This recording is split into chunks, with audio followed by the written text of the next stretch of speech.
नमस्कार, आपके साथ मैं हूं करुणा शंकर शर्मा। मेरे साथ मौजूद है मेरी सहयोगी निधि और साथ ही अंजलि और विपिन, मेरे दो और सहयोगी मौजूद है। खास पैनल मेहमानों का मौजूद है। लेकिन इससे पहले आप जरा देखिए, आपको बिग वॉल पर ज़ेलेंस्की और मोदी नजर आ रहे हैं, प्रधानमंत्री मोदी, क्योंकि यह मुलाकात बहुत अहम, पूरी दुनिया की निगाहें इस मुलाकात पर। और वही सवाल पूरी दुनिया के सामने आन खड़ा हुआ है कि क्या यह मुलाकात वो साबित करेगी जो पिछले 1 साल से नहीं हो पाया, जो कोई नहीं कर सका। क्या प्रधानमंत्री मोदी जो लगातार शांति की बात करते रहे वो होने जा रहा है? जी हां, हिरोशिमा में दुनिया के दिग्गजों का जमावड़ा लगा हुआ है। G7 की बैठक में वर्ल्ड लीडर्स मौजूद है। बैठक के मुद्दे पर कई सारे हैं, बहुत सारे मुद्दे हैं, कई सेशंस हैं, लेकिन पूरा फोकस रूस यूक्रेन वॉर पर टिका हुआ है। हिरोशिमा में शांति की बातें हो रही हैं तो कीव समेत पूरे यूक्रेन में बारूद की बरसात हो रही है। भारत के प्रधानमंत्री ने हिरोशिमा से साफ संदेश दे दिया है कि भारत का स्टैंड क्या है। जाहिर है हम सिर्फ और सिर्फ शांति के पक्षधर हैं। और प्रधानमंत्री मोदी की दोपहर बाद ज़ेलेंस्की से मुलाकात है। इस मुलाकात पर पूरी दुनिया की निगाह है। TV9 भारतवर्ष हिरोशिमा से लेकर कीव और मॉस्को तक हर अपडेट्स सबसे पहले दे रहा है। जी हाँ, ग्राउंड जीरो पर हर जगह हमारे संवाददाता भी मौजूद हैं और हिरोशिमा में भी TV9 भारतवर्ष रिपोर्टर गौरव अग्रवाल मौजूद है, जो लगातार वहां से रिपोर्टिंग कर ये बता रहे हैं कि आखिर भारत की मजबूत लीडरशिप का लोहा कैसे पूरी दुनिया मान रही है।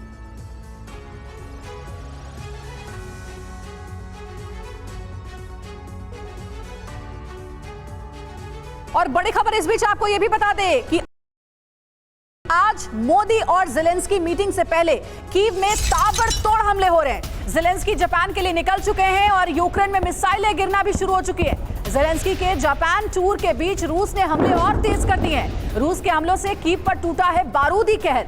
कीव पर एक साथ 9 मिसाइल अटैक हुआ है। मिसाइलों की बौछार से थर्रा उठा कीव। जापान में ज़ेलेंस्की की मौजूदगी आज होगी और इस बीच राजधानी कीव पर हमले बहुत ज्यादा बढ़ा दिए गए हैं। तो जाहिर है कि G7 में ज़ेलेंस्की रहेंगे और आज कयामत देखने को यूक्रेन में मिलेगी। बड़ी बात इस बीच ये है कि G7 में जो शामिल देश हैं उनमें से ज्यादातर देशों का सपोर्ट यूक्रेन के साथ है और इसलिए रूस के लिए मुसीबतें बढ़ रही है। एकमात्र अकेला देश है भारत जो कि न्यूट्रल पक्ष रख रहा है, जो बार बार ये कहता रहा है युद्ध रुकना चाहिए, ये युद्ध का समय नहीं है। और आज जब मोदी ज़ेलेंस्की की मुलाकात होगी तो एक बार फिर से प्रधानमंत्री मोदी ज़ेलेंस्की के सामने यही बात रखेंगे।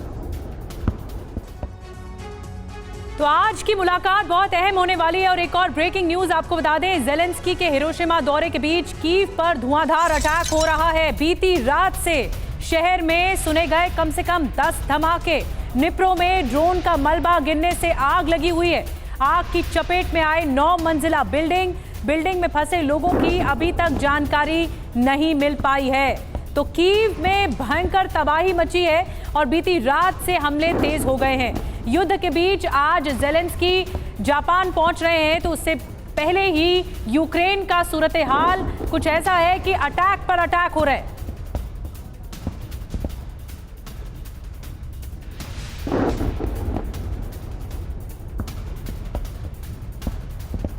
तो देखिए, ये तस्वीर हम आपको दिखा रहे हैं किस तरह से कीव पर, यूक्रेन की राजधानी पर बारूद की बरसात की गई है।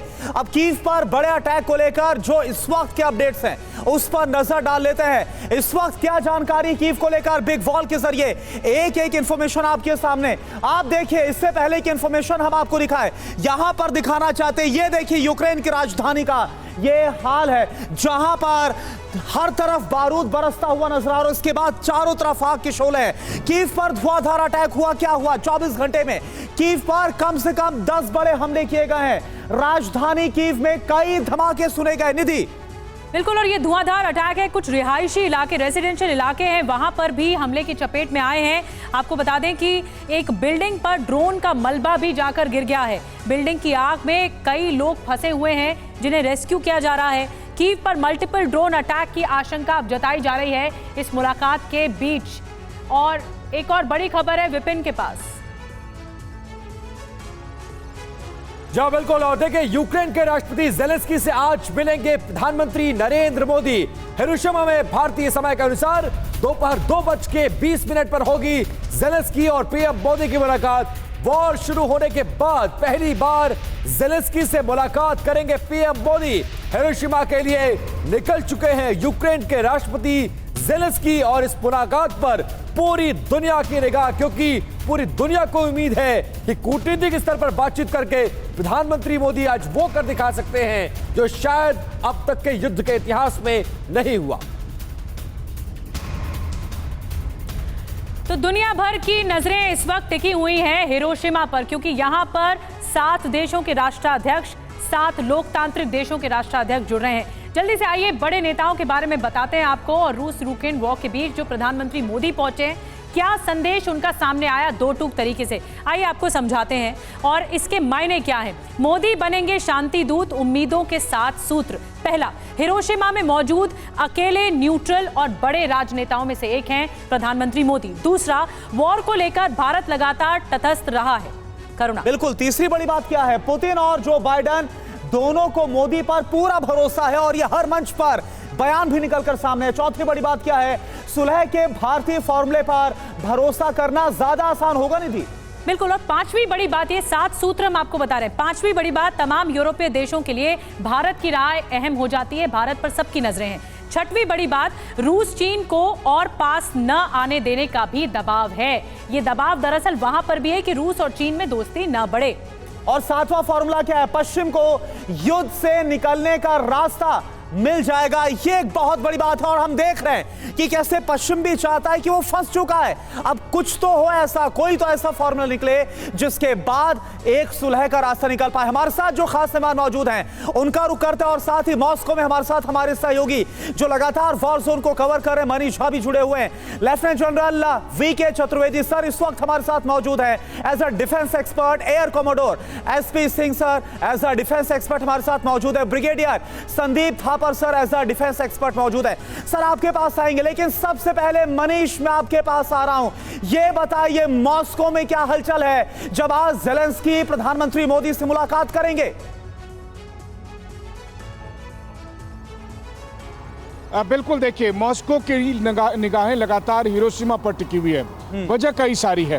पहली बात तो यूक्रेन के राष्ट्रपति ज़ेलेंस्की से जब प्रधानमंत्री मोदी की मुलाकात होगी तो मॉस्को को उम्मीद है कि इस बार कम से कम ज़ेलेंस्की किसी की सही सलाह को मानेंगे। यानी जब प्रधानमंत्री मोदी उन्हें शांति का महत्व समझाएंगे, जब उन्हें समझाएंगे कि कोई नेता केवल ये नहीं होता है कि वो दुनिया भर में तमाम जगह जाए और युद्ध में इस्तेमाल होने वाले हथियारों की मांग करे, बल्कि नेता वो होता है जो अपने देश के लिए सोचता है, जो अपने लोगों के लिए सोचता है, ना कि वो जो आखिरी यूक्रेनियन को युद्ध में शहीद करवा देना चाहता है। तो वैसी स्थिति में मॉस्को को प्रधानमंत्री मोदी और ज़ेलेंस्की की मुलाकात से बहुत सारी उम्मीदें हैं। वहीं दूसरी तरफ चूंकि हिरोशिमा में G7 की मीटिंग है, G7 की मीटिंग को लेकर रूस को लगता है कि ये सब कुछ एंटी रूस एक एजेंडे पे काम करेगा। तो वैसी स्थिति में रूस के लिए राहत की बात यह है कि वहाँ पर प्रधानमंत्री मोदी मौजूद होंगे और इसीलिए इन्हें लगता है कि G7 में बहुत ज़्यादा रूस के खिलाफ एजेंडा कामयाब नहीं होगा। और वहीं तीसरी बात, निश्चित तौर पर मॉस्को जिस तरह से कीव को लेकर हमलावर है तो वो दुनिया को बताने वाला है कि वो अब रुकने वाला नहीं है। मनीष, देखिए ना जिस तरीके से खबर सामने आई है कि ज़ेलेंस्की को पहुंचना है G7 में हिस्सा लेने के लिए हिरोशिमा, और हम देख रहे हैं कि कीव पर हमले और बढ़ा दिए गए। आपकी बात सही है, लौटेंगे आपके पास। देखिए एक और बड़ी खबर है, यूक्रेन पर रूस की बारूदी बौछार जारी है। वॉर जोन में जबरदस्त बॉम्ब का अटैक वीडियो सामने आया है। यूक्रेन पर रूस की बारूदी बौछार जारी है और लगातार ऐसे वीडियो सामने आ रहे हैं जो कि ये बताते हैं कि युद्ध दिनों दिन और विध्वंसक होता जा रहा है। तो यही हालात बने हुए, हमारे साथ तमाम खास मेहमान भी जुड़े हुए, उनका रुख करेंगे। थापर सर मैं आपके पास आना चाहूंगी, क्या लग रहा है, एक तरफ तो बात हो रही है कि किसी तरीके से युद्ध रुकना चाहिए, भारत बार बार ये बात कहता रहा है। ज़ेलेंस्की जब G7 पहुंच रहे हैं तो देखिए कीव में बारूदी बौछार और ज्यादा बढ़ा दिए गए और ज्यादा हमले हो गए। इसका मतलब तो यही समझ में आ रहा है ना कि चाहे कोई भी समझा ले, ज़ेलेंस्की मानने वाले नहीं है, युद्ध रुकने वाला नहीं है। नहीं, ज़ेलेंस्की से ज़्यादा इम्पोर्टेंट रशिया है। आप एक ऐसे ग्रुप की बात कर रहे हैं जहां पर जो 2 मेजर पावर्स हैं जिनका इंटरेस्ट है, रशिया और चाइना। लेकिन पुतिन को उकसाने वाला कोई नहीं है, ज़ेलेंस्की को तो उकसाने वाले सभी लोग खड़े हैं, चाहे वो अमेरिका हो या दूसरे अन्य देश। ज़ेलेंस्की को उकसाने वाले हैं, अमेरिका है, यूरोप है जो उनको हथियार सप्लाई कर रहा है, अनलिमिटेड हथियार सप्लाई कर रहा है। ये मेरे हिसाब से ये लड़ाई तब रुक सकती है जब चाइना और अमेरिका अपने दम पर रशिया के ऊपर, यूक्रेन के ऊपर प्रेशर डालें और किसी के बोलने से कुछ ज्यादा होने वाला नहीं। बहुत ज्यादा कुछ नहीं होने वाला है। चतुर्वेदी सर, जल्दी से ये बताइए, जल्दी से ये बताइए, आपके पास आएंगे। एक बड़ी खबर आ रही है, यूक्रेन के कई इलाकों में रूस के जोरदार प्रहार देखने को मिले हैं। रूसी फौज ने जमीनी हमले भी शुरू कर दिए हैं। टैंक के साथ रूसी फौज लगातार आगे बढ़ रही है। एक तरफ बखमुत पर कब्जा करने की कोशिश और दूसरी तरफ ये मुलाकात। चतुर्वेदी सर, कैसे इस मुलाकात को देखते हैं? और इससे पहले भी प्रधानमंत्री नरेंद्र मोदी ने पूरी दुनिया को यह संदेश दिया था कि जंग किसी समस्या का समाधान नहीं है। ऐसे में आज पहली बार ज़ेलेंस्की से मुलाकात, और इस मुलाकात में क्या कुछ होने वाला है, ये जरा बताइए। विपिन, ये जो हमले हो रहे हैं ये एक नेचुरल रिएक्शन है जब रशिया समझ रहा है कि सारे देश उसके अगेंस्ट खड़े हुए हैं। G7 की बैठक हो रही है और उसमें भी उसको ये कि सब लोग उसके अगेंस्ट सैंक्शन वगैरह बढ़ाएंगे। तो ये एक संदेश है कि एक हम स्ट्रांग नेशन है, हम किसी की नहीं सुनेंगे, अपने देश के हित में जो होगा वो करेंगे। लेकिन दूसरी बात जो आप ज़ेलेंस्की के बारे में बताई है, उसमें मैं समझता हूँ बहुत कुछ छिपा है। आज जो हमारी प्रधानमंत्री साहब की बैठक होगी ज़ेलेंस्की के साथ, उसके बहुत माने हैं। एक तो मैं समझता हूँ सबसे महत्वपूर्ण जो चीज़ होगी वो एक शांति का संदेश हमारे। बिल्कुल, और यही वजह है चतुर्वेदी सर कि पूरी दुनिया की निगाह है इस मुलाकात पर, जो आज भारतीय समय के मुताबिक 2 बजे के बाद होगी, क्योंकि पूरब से लेकर पश्चिम तक सभी को भरोसा है सिर्फ एक लीडर पर, वो नाम है पीएम मोदी। अब देखिए एक और बड़ी खबर, जापानी अखबार को इंटरव्यू में प्रधानमंत्री का साफ संदेश। प्रधानमंत्री मोदी क्या बोले हैं आप देखिए, विश्व को एटमी हथियारों का इस्तेमाल कबूल बिल्कुल नहीं है, देशों की संप्रभुता का पूरा ख्याल रखना होगा, तनाव से दुनिया में ऊर्जा खाद्य सप्लाई चेन पर बड़ा असर पड़ रहा है और इसकी भारी कमी और भारी इसकी किल्लत महसूस की जा रही, इसका खामियाजा पूरी दुनिया को उठाना पड़ रहा है। इसे एक बार फिर से अपनी स्टेटमेंट में, अपने इंटरव्यू में, जापानी अखबार को दिए इंटरव्यू में ये क्लियर किया गया है। तो ये आप समझिए कि ये जो इंटरव्यू है जापानी अखबार को दिया गया, इससे ही टोन साफ हो जाती है, इससे ही बात साफ हो जाती है कि आज जब प्रधानमंत्री मोदी की मुलाकात होगी ज़ेलेंस्की से तो होगा क्या निधि। बिल्कुल, जापानी मीडिया में प्रधानमंत्री मोदी ने इंटरव्यू दिया और इस इंटरव्यू की बड़ी बातें अब हम आपको बताने जा रहे हैं। रूस और पश्चिम को अलग अलग मैसेज दिया है, रूस को भी मैसेज दिया है, पश्चिम को भी मैसेज दिया है। मोदी का मैसेज क्या है, लाउड एंड क्लियर, अब हम आपको ये बताएंगे। एटमी हथियारों पर पश्चिम को क्या नसीहत दी है? पश्चिम को ये नसीहत दी है कि हम एटमी हथियारों का इस्तेमाल कबूल नहीं कर सकते, ये कहा है पश्चिमी देशों को। नरसंहार के हथियारों का इस्तेमाल पूरी तरह अस्वीकार्य है, अनएक्सेप्टेबल है। करुणा। बिल्कुल, और प्रधानमंत्री मोदी का अगला लाउड एंड क्लियर मैसेज क्या है, दुनिया को न्यूक्लियर हथियारों से मुक्त करने की आज जरूरत है, परमाणु निरस्त्रीकरण, इस पर फोकस, एटमी हथियारों से मुक्त धरती की पहल में मदद करने के लिए तैयार हैं हम, ये भी क्लियर कर दिया है दुनिया को निधि। और पुतिन को सीख क्या है ये भी समझने की जरूरत है। हम मजबूती के साथ इंटरनेशनल ऑर्डर के समर्थन में हैं, ये पुतिन को सीख है। हम मजबूती के साथ इंटरनेशनल ऑर्डर के साथ खड़े हैं, ये भी बताने की कोशिश है। आप बेशक युद्ध आपने शुरू किया, लेकिन हम इंटरनेशनल कम्युनिटी के साथ हैं। हर एक देश की संप्रभुता का सम्मान जरूरी है, ये भी प्रधानमंत्री मोदी ने कहा। हम देशों की क्षेत्रीय अखंडता के पक्षधर भी रहे हैं। करुणा। बिल्कुल, और अगली बड़ी बात क्या है, यूएन चार्टर और इंटरनेशनल लॉ का जो सम्मान है वो बहुत जरूरी है। सिंह सर, मैं आपके पास आ रहा हूं, ये बताइए कि जापानी अखबार को जो इंटरव्यू दिया, बहुत लाउड एंड क्लियर मैसेज है, संप्रभुता का सम्मान करने की बात कही जा रही, शांति की बात की जा रही, ऊर्जा की बात की जा रही है। युद्ध शुरू होने के बाद से पूरी दुनिया में इसकी क्राइसिस है, यानी आज कुछ बड़ा हो सकता है, कोई बड़ी पहल हो सकती है जब ज़ेलेंस्की और पीएम मोदी बैठेंगे साथ में, बात करेंगे साथ में। बिल्कुल, देखिए करुणा, ऐसा है, पिछले महीने अगर आपको याद हो तो यूक्रेन की डिप्टी फॉरेन मिनिस्टर एमिने ज़पोरोवा यहाँ आई थी और वो हमारी deputy foreign minister Meenakshi Lekhi से मिली थी, और उस समय उन्होंने एक सील्ड मैसेज लिफाफा जो है वो उनको दिया था प्रधानमंत्री मोदी के लिए ज़ेलेंस्की की तरफ से। और ये माना जा रहा है कि ये जो था, इस समय ज़ेलेंस्की की तरफ से रिक्वेस्ट की गई है श्री मोदी जी से कि वो इस समय मध्यस्थता करें, और ये जो बात है उसी के रहते ये माना जा रहा है कि G7 में ये अब दोनों leader first time in person मिलेंगे। आज से पहले जो भी इनकी वीडियो कॉन्फ्रेंस बात हुई है, पहली बार ही मिलेंगे, और मिलने का भी देखिए कितनी एक हिस्टोरिक जगह है हिरोशिमा में, जहाँ से सेकेंड वर्ल्ड वॉर की समाप्ति हुई थी न्यूक्लियर बॉम्ब से, उस ऐतिहासिक जगह मिलकर तो ये माना जा रहा है कि ये फिर से इस युद्ध की समाप्ति की घोषणा होगी, बिल्कुल। जिससे पर आप बहुत बड़ी बात कह रहे हैं कि अगर इस युद्ध की समाप्ति की घोषणा इस मंच से हो, जो कि G7 का मंच है, और ये बहुत बड़े जो सब लोकतांत्रिक देश हैं उनका मंच है, वहां से अगर ऐसा होता है तो बड़ी बात होगी। एक और इस बीच बड़ी खबर है, रूस ने एक बार फिर से फास्फोरस बॉम्ब का इस्तेमाल किया है। बाखमुट में आसमान में बरसती दिखी है आग। रूस ने यूक्रेनी मिलिट्री ठिकाने को टारगेट किया। रूसी हमले में यूक्रेन को भारी नुकसान की भी खबर है। तो देखिए, सबसे खतरनाक बम फास्फोरस बम का इस्तेमाल एक बार फिर से रूस ने किया है। और ये देखिए, जो तस्वीरें आप देख रहे हैं, जो पूरा वीडियो आप देख रहे हैं, ये किसी आतिशबाजी की तस्वीर नहीं है, बल्कि आसमान में फास्फोरस बॉम्ब से किस तरीके की चिंगारी और रोशनी पैदा हुई वो आप देख सकते हैं। बहुत ही खतरनाक होता है फास्फोरस बॉम्ब जिससे हमला किया गया है। तो इस तरीके से हमले लगातार किए जा रहे हैं। चतुर्वेदी सर, फास्फोरस बॉम्ब से लेकर के तमाम वो धमकियां जिसमें न्यूक्लियर अटैक के बारे में बोलने से भी नेता घबरा नहीं रहे, चाहे वो ज़ेलेंस्की क्यों ना हो या फिर पुतिन ही क्यों ना हो। क्या लग रहा है, युद्ध का एक मंच G7 बनेगा क्या G7 में ज़ेलेंस्की को समझाया जाएगा कि बातचीत की पहल करे, पुतिन के सामने पीस टॉक पर आने के लिए एक प्रपोजल रखे? अंजलि, जो आपने बताया बहुत इसमें महत्व की बात है।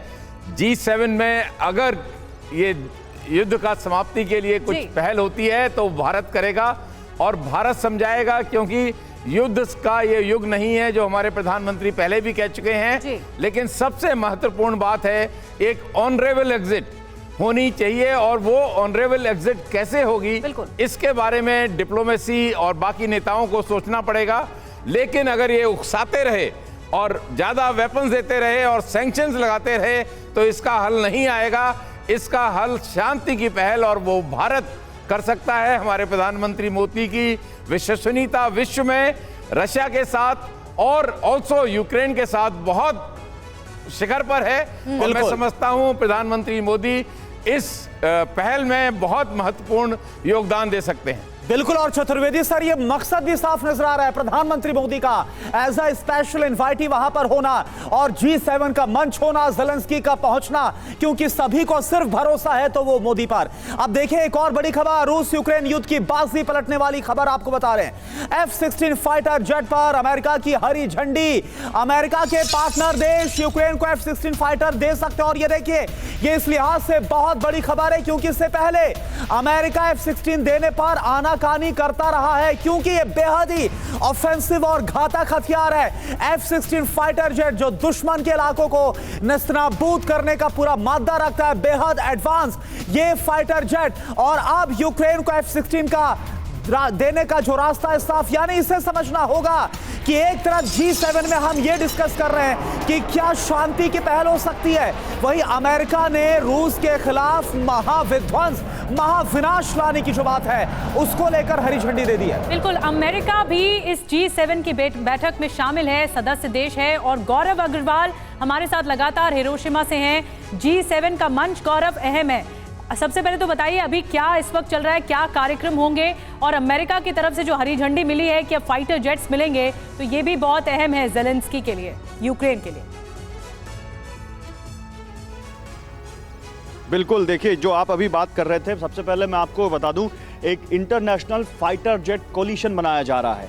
इंटरनेशनल फाइटर जेट कोलिशन करेगा क्या और इसमें कौन होगा? इसमें तमाम पश्चिमी देश, नेटो देश, G7 के मेंबर देश होंगे, जो अब यूक्रेन को न केवल F-16 फाइटर जेट्स देंगे, बल्कि यूक्रेन के पायलट्स को उस F-16 फाइटर जेट को उड़ाने की ट्रेनिंग देंगे, इस्तेमाल करने की ट्रेनिंग देंगे। यानी जो अभी आप बात कर रहे थे कि क्या शांति का रास्ता G7 से निकलेगा, प्रधानमंत्री नरेंद्र मोदी तो लगातार शांति की बात कर रहे हैं निधि, लेकिन अभी बाकी किसी देश से ऐसा कोई भी टोन नहीं दिखा है जहां वो शांति की बात कर रहे हो, बल्कि G7 से इस युद्ध को और भड़काने वाली खबर आ गई है। बिल्कुल ठीक कह रहे हैं आप गौरव। मनीष भी हमारे साथ मॉस्को से जुड़े हुए, उनका रुख करते हैं। मनीष, एक तरफ तो हम और आप स्टूडियो में बैठे गेस्ट ये बात कर रहे हैं कि युद्ध रुकना चाहिए, शांति की शुरुआत होनी चाहिए, दूसरी तरफ यूक्रेन किस तरीके से हथियारों की बड़ी खेप यूक्रेन तक पहुंचाई जा रही है। अमेरिका कह रहा है पश्चिमी देशों के साथ F-16 देगा, ये तो और युद्ध को भड़काने वाला काम किया जा रहा है। तो कैसे उम्मीद रखें कि युद्ध रुक सकता है? देखिए, शांति की बात वहां पर प्रधानमंत्री मोदी के अलावा कोई नहीं करने वाला है, ज़ेलेंस्की भी नहीं करने वाला है, बल्कि प्रेसिडेंट बाइडेन के एजेंडे में ये है ही नहीं। और बाइडेन तो चाहेंगे ही कि अभी ये लड़ाई चलती रहे और अगले इलेक्शन तक तो कम से कम चलते रहे। अब वैसी स्थिति में फाइटर जेट कोलिशन बनने का सबसे बड़ा कंसर्न ये देखिए कि अगर F-16 चलाने की ट्रेनिंग पायलट को दी भी जाती है तो ये क्या 2-4 दिन की ट्रेनिंग होगी? क्या वैसी ही ट्रेनिंग होगी जैसे यूक्रेन में लोगों को आप सेना में भर्ती करते हैं, उनके हाथों में हथियार दे देते हैं और कहते हैं कि चलो अब लड़ने के लिए फ्रंट लाइन पर, और वो मारे जाते हैं? क्या वैसी ट्रेनिंग होगी? नहीं। अगर वो ट्रेनिंग महीनों चलेगी तो इतने महीने तक आखिर यूक्रेन बचेगा कैसे? खास करके तब जब कीव में खुद जेलेंस्की आने को तैयार नहीं है। यूक्रेन के आर्मी चीफ कहाँ है किसी को नहीं पता है, जिंदा है नहीं है किसी को नहीं पता। वैसी स्थिति में उन तमाम पायलटों को ट्रेनिंग देकर भी क्या करेंगे? क्या अमेरिका उनको अपने यहाँ जॉब देगा? तो बहुत सारे ऐसे सवाल हैं। मुझे लगता है इनके बीच में कहीं भी शांति की बात सिवाय प्रधानमंत्री की बात नहीं कही जा रही है। पूरी दुनिया की निगाह वहां पर है और लोग उम्मीद यही कर रहे हैं कि ये युद्ध थमना चाहिए। आपके पास वापस लौटेंगे मनीष। इस बीच एक बड़ी खबर आ रही है। डोनेट्स्क में एक्शन में यूक्रेनी एयरफोर्स नजर आई है। एक्शन में अमेरिकी M117V5 हेलीकॉप्टर्स, यूक्रेनियन Mi-24P ने भी साथ में उड़ान भरी। और देखिए ताकत का प्रदर्शन करते हुए एक तरफ ये मुलाकातें और इन मुलाकातों में ये अंदाजा लगाने की कोशिश कि ये युद्ध थमना चाहिए, और दूसरी तरफ F-16 जैसे ताकतवर फाइटर जेट देने की कवायद और इस तरह के हेलीकॉप्टर्स को उड़ाकर वहां ये संदेश देना कि यूक्रेन अब भी कमजोर नहीं है और फिलहाल इस युद्ध में लगातार बना हुआ है। और एक और बड़ी खबर आपको बता दें, इस बीच बड़े काउंटर अटैक से पहले यूक्रेन की बड़ी जंगी तैयारी है। यूक्रेनी सैनिकों को रात के वक्त जंग की ट्रेनिंग मिल रही है। रूसी हमलों से निपटने के लिए यूक्रेन की बड़ी तैयारी की जा रही है। तो ये बड़े काउंटर अटैक से पहले की घटनाएं हैं जो हम आप तक पहुंचा रहे हैं।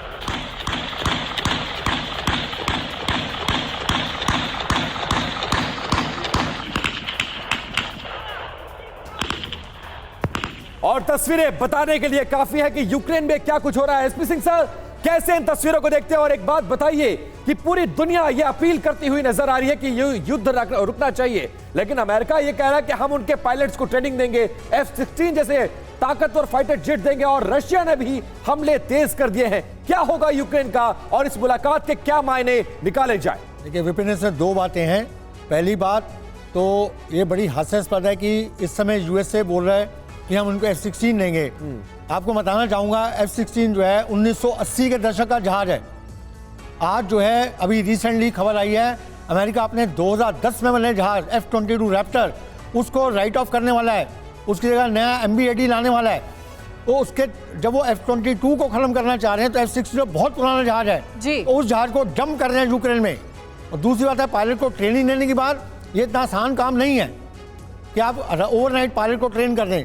इसमें महीनों लग जाते हैं ट्रेनिंग में। अफसोस की बात यही है ना कि आप जैसे एक्सपर्ट्स इस बात को समझ रहे हैं, लेकिन ज़ेलेंस्की को न जाने क्यों कुछ समझ में नहीं आ रहा है कि कैसे अमेरिका उनके सहारे यूक्रेन की बर्बादी ही कर रहा है। बहरहाल एक और बड़ी खबर आ रही है, पश्चिमी प्रतिबंधों को पुतिन का करारा जवाब मिला है। करीब 500 अमेरिकियों को रूस ने बैन कर दिया है। कई जाने माने अमेरिकन को रूस ने बैन किया है। अमेरिका के पूर्व राष्ट्रपति ओबामा भी बैन हो चुके हैं। कई अमेरिकी सीनेटर्स पर भी पुतिन की गाज गिरी है। और इसके बारे में और ज्यादा डिटेल लेने के लिए सीधे चलते हैं करुणा के पास। और देखिए समझना यह होगा कि पहली बार ऐसा नहीं हुआ है जब रूस की तरफ से अमेरिका के खिलाफ या अमेरिका की तरफ से रूस के खिलाफ ऐसे कार्रवाई की गई। आइए अब ये समझते हैं अमेरिकियों पर रूसी बैन को लेकर क्या है अपडेट। इस पर नजर डालना बहुत जरूरी हो जाता है आज के हालात में। बिग वॉल पर एक एक इंफॉर्मेशन, ओबामा समेत 500 अमेरिकी बैन हुए हैं। ये आप देखिए, ये इस लिहाज से बड़ी खबर क्योंकि पहले बिजनेस पर्सनैलिटी फ्रेटर्निटीज को बैन किया गया था।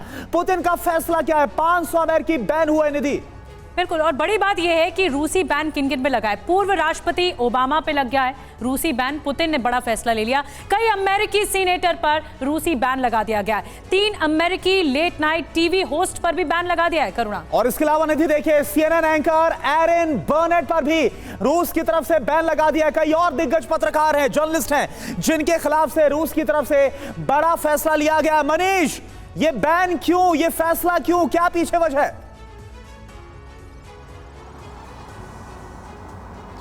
बिल्कुल करुणा, आप उससे पूछ रहे हैं जिस पर खुद बैन लगा हुआ है। यूक्रेन ने मुझे ब्लैक लिस्ट में डाल दिया है, तो बैन लगाने का सिलसिला तो दोनों तरफ से चल ही रहा है। यूक्रेन का बस चले तो रूस के एक एक व्यक्ति पर बैन लगा दे, रूस अपनी तरफ से अमेरिका के एक एक व्यक्ति पर, ओबामा और बाइडेन तो छोड़ दीजिए, अमेरिका के एक एक शख्स पर बैन लगाने को तैयार है। लेकिन इसका असर क्या होने वाला है? ये बात तो सच है कि इन सब बातों से एक बात तय है कि कहीं शांति की कोई बात कम से कम दोनों पक्ष नहीं कर रहे हैं। लेकिन क्या अगर दोनों पक्ष ऐसा चाहते हैं तो युद्ध जारी रहेगा? तो हमें ये बात ध्यान रखनी होगी, चाहे अरब लीग हो, चाहे भारत हो, चाहे चीन हो, चाहे अफ्रीकी देश हो, ये सब लगातार शांति के लिए दबाव दे रहे हैं। ऐसे में आश्चर्य नहीं होगा अगर पूरा पश्चिम देश एक तरफ अलग थलग हो जाए, बाकी दुनिया पश्चिमी देशों से कहें कि आप युद्ध पिपासु हो रहे हैं। और खास करके हिरोशिमा में रहकर अगर आप लगातार युद्ध को भड़काने की बात कर रहे हैं तो इससे अधिक अफसोसनाक बात पूरी मानवता के लिए और क्या हो सकती है। कि ये बौखलाहट जो है वो पुतिन की उस वक्त सामने आ रही है जब G7 का मंच सजा हुआ है और बड़े राष्ट्राध्यक्ष मिल रहे हैं और यही रणनीति बन रही है कि वॉर की समाप्ति कैसे हो। एक और ब्रेकिंग न्यूज, G7 की मीटिंग से पहले मिले जापान और भारत के प्रधानमंत्री मोदी और फूमियो किशिदा के बीच द्विपक्षीय वार्ता हुई है, बायलैटरल टॉक्स हुए हैं। G7 में आमंत्रण के लिए प्रधानमंत्री ने किशिदा को धन्यवाद दिया है। भारत सदस्य देश है। और चतुर्वेदी साहब, मैं आपके पास आ रही हूँ एक सवाल के साथ, एक बहुत छोटा रिएक्शन। ये आपको लगता है कि ये मुलाकात जो होने वाली है ज़ेलेंस्की और मोदी के बीच में, ये भारत इतना सक्षम है कि वो युद्ध का अंत करवा सकता है अपनी बोली से, अपने जेस्चर से? निधि, जो आपने कहा ये भी एक बहुत गंभीर विषय है। भारत, मैं जो समझता हूँ के पास आज इतनी शक्ति है, मैं शक्ति कहता हूँ नहीं, मिलिट्री शक्ति नहीं, लेकिन डिप्लोमेटिक शक्ति उसके पास, भारत के जनता की शक्ति, विश्व की जनता की शक्ति। और इसलिए आज हमारे प्रधानमंत्री को विश्व सुनता है और अगर वो कोई अपील करेंगे तो उसका जरूर कोई ना कोई प्रभाव पड़ेगा। लेकिन इसके साथ साथ ज़ेलेंस्की को और बाकी नेटो कंट्रीज़ को, इंक्लूडिंग यूएसए जो कि सबसे महत्वपूर्ण है नेटो कंट्रीज़ में, इन सब को देखना होगा कि ये जो युद्ध को भड़काने की बातें कर रही हैं ये सब बंद होनी चाहिए और शांति की तरफ प्रयास होने चाहिए। कोई ना कोई रास्ता जरूर निकलेगा। बिल्कुल, और दुनिया भी यही चाहती है कि अब शांति होनी चाहिए। बहुत हो गया, बहुत तबाही मच गई। अब देखिए बड़ी खबर क्या है, प्रधानमंत्री मोदी और जापान के प्रधानमंत्री फूमियो किशिदा की मुलाकात पर ये बड़ी खबर आपको बता रहे, जान लीजिए। पीएमओ का ट्वीट सामने आया। मुलाकात पर भारत जापान में आपसी सहयोग बढ़ाने पर चर्चा हुई है, व्यापार, अर्थव्यवस्था, संस्कृति पर चर्चा हुई है। तो ये देखिए, ये इस वक्त ये तस्वीर हम आपको दिखा रहे हैं पीएमओ की तरफ से जो ट्वीट किया गया है और इसमें प्रधानमंत्री नरेंद्र मोदी और जापान के प्रधानमंत्री फूमियो किशिदा साफ नजर आ रहे हैं। गौरव इस वक्त हमारे साथ हिरोशिमा से ही है जो लगातार इन मुलाकातों पर नजर रख रहे हैं। गौरव, ये मुलाकात, ये जेस्चर क्या बता रहा है? क्योंकि भारत का एक बड़ा और अहम सहयोगी जापान, और ऐसे में और भी जो टाइज है और भी जो पार्टनरशिप है इसको बढ़ाने की बात कही जा रही है।